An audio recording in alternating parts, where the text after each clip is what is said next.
Good day. Welcome one and all to Guvs' hero impression and review of the Crimson Cobra, Naja. Now, Naja is a member of the Grand Heist or Wild Heist family. This means that she does only have limited availability, summonable only during the Grand Heist Challenge Event portal. Now, this challenge event rolls around every 4 or so months, so if you want to summon for Naja, keep your eyes out. Bear in mind, the odds are absolutely horrendous to get featured and non-featured heroes in these portals. So, don't get your hopes too high up for any of these summons heroes. Now, back to Naja. She is a 5-star red hero. She does have the title Crimson Cobra. A little bit of background or history on Naja. She is a second release or second generation challenge event hero. She was only added to the Savage Crew family alongside Ramhorn and Roscoe, probably 1 or 2 years after the original release of the Grand Heist Challenge Event. Her artwork, as is the case with all other members of the, of the Wild Heist family, does feature an animalistic mask. So the Savage Crew members, they are all robbers, quote unquote, that wear an animal mask to hide their identity, which gives inspiration to their artwork, their name, their special skill, and all the rest. So we can see here Naja has that quintessential mask. Hers is in the form of a cobra, hence the Crimson Cobra, seeing she's dressed all in red. So as I mentioned, Naja is a member of the Grand Heist, or the Savage Crew is the name of the family. I keep calling it Grand Heist just because that's the name of the challenge event, but the Savage Crew is the official name. Savage Crew family bonus grants a 10% chance when the hero fires their special skill to trigger Wild Heist. Now, the Wild Heist effect is one which causes all allies to steal 20% of charge from all enemies, which is pretty phenomenal. I mean, 20% charge every time you fire a special skill. What's not to love about that? Or 10% charge to get 10% chance to get 20% charge whenever you fire the special skill. So it is probably my favorite of the family bonuses that can trigger. As I said, charge, control, and then giving it to yourself, that's like the best that you can get. There is also a inherent family bonus which grants 2, 4, 6, or 8% attack when you have 2, 3, 4, or 5 unique members of the Savage Crew family. So if you put a team together of Naja and Night Owl, that's 2 unique heroes, so both of those heroes will get a 2% attack buff. If you run 2 Naja or 2 Night Owl, they're not unique, so it doesn't actually trigger that family bonus. So they do have to be unique. In terms of her personal stats, we do have 828 attack. It is extremely biased towards this attack stat. 828 was the highest red attacking hero by quite a considerable margin. The release of Renegade in November 23 has shortened that gap. Renegade's now only 20 odd attack points behind Naja, but it's still extremely biased towards this attack stat. Defense comes in at 623 and HP comes in at 1370 HP. So a bit of a glass cannon. There's a lot of attack orientation, not a lot of defense and HP. Her charge speed is set to 75, which is one of the fastest in the game. 75 equates to 7 tiles to charge or 4 ghosted tiles. You can speed break this down to 6 tiles to charge with a +3 weapon. Our testing didn't really go much above +78 speed, so we don't really know exactly where the next speed break is. Typically, each speed bracket has 7 numbers within it. So if the last speed bracket was +78 speed, the next one will be 85 speed to get to a double break. So you equip a +9 speed gun to Naja, that takes her from 75 speed up to 84. So 1 tile short of getting that double break point. If you had a 4% emblem node, you'd be enough to push it over into that 85 speed equivalent. Unfortunately, Naja is a member of the Sharpshooter, which only has the 2% speed node, so you can't inherently double break Naja down to 5 tiles. You can do it pretty easily if you've got another speed buff in the game in a match like you get from Jocasta or Bunraku. You can even get it there quite easily with a passive charge like what Xenia gives each turn. So it is doable to get it down to 5 tiles to charge, but you can't do it inherently off the rip. You just sort of need to charge and fire a special skill to get there. Class-wise, I did mention Naja is a member of the Sharpshooter class. This class grants the ability to have a chance to bypass all defensive buffs, including counterattack. Now, the Sharpshooter class, this bypass, it does work really well with snipers and damage dealers because, generally speaking, their skills aimed at dealing damage. If you have that reduced because of defensive buffs and stuff, kind of negates some of their effectiveness. So if you can bypass that, you get a full win.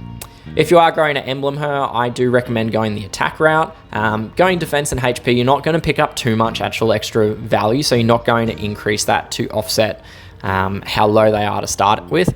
I went attack just because I wanted to keep pushing that tile and that attack stat up.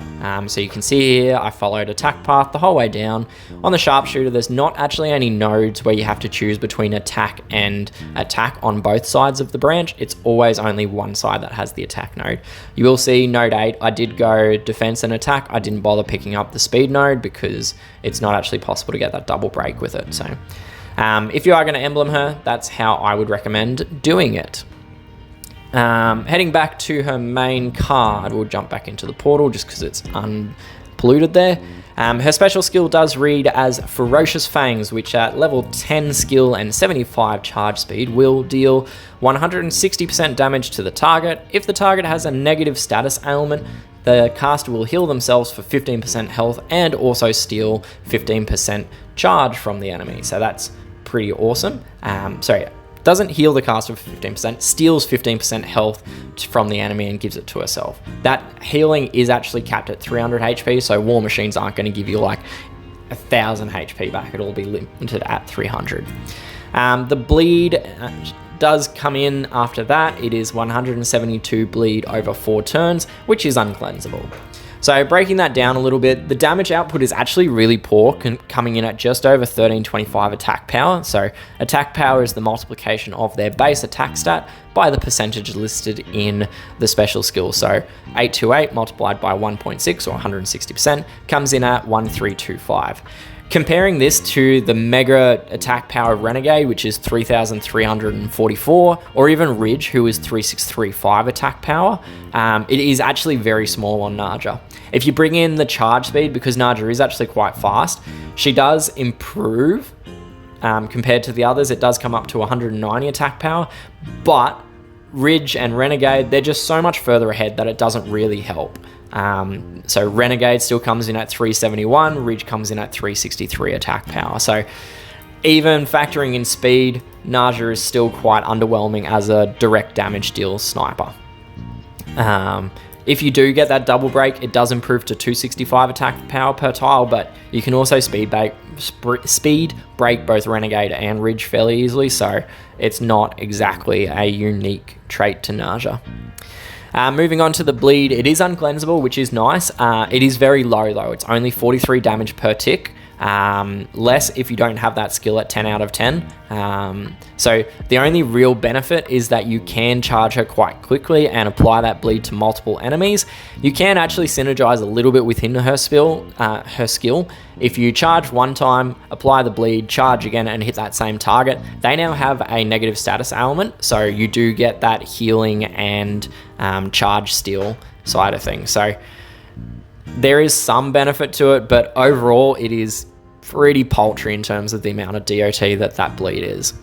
For me personally, you did see that I had leveled Naja. The only reason I level and use Naja is in conjunction with Attk. Now, Attk is the 5-star green from Mutant Mayhem. He has an effect in his skill called Bleed Burst, which basically says if the target's got bleed, you can deal double the damage instantaneously. So it comes in at a bonus 530 odd damage instantly. So for me, I use Naja, fire her first because she's quick to charge, follow it up with Attk for a 1-2 punch. Outside this synergy, I don't use Naja. I don't use her at all. Her damage output is just way too underwhelming. Her attack stat is good for tile damage, like for war machines and color stacking, and there is some synergy in terms of her own skill with the speed that she has, but that damage output is just so tiny. So for her grading, I rate Naja as being a C+ on attack. If you can get that nice Attk synergy, it does actually boost her usefulness a lot, but in and of herself, in a vacuum, C+ on attack. War Machine, probably C+, B-. It's only linked to that attack stat because it is quite high. But that's not much of a reason to level her as a discrete hero. Defense, D, straight up, so flimsy, doesn't hit very hard, doesn't contribute much on a defense team. Events, you know, C, good attack stat, but nothing really special.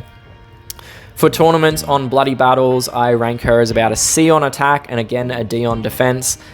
She only gets a little bit of speed, like up there with her speed and the uncleansable ailment. She does actually lose the self-heal though under Bloody Battle rules, so it is a little bit losing a bit from her skill.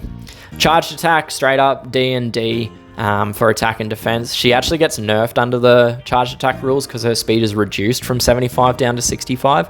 She's one of only a couple heroes that actually has a base speed stat higher than the charged attack tournament rule.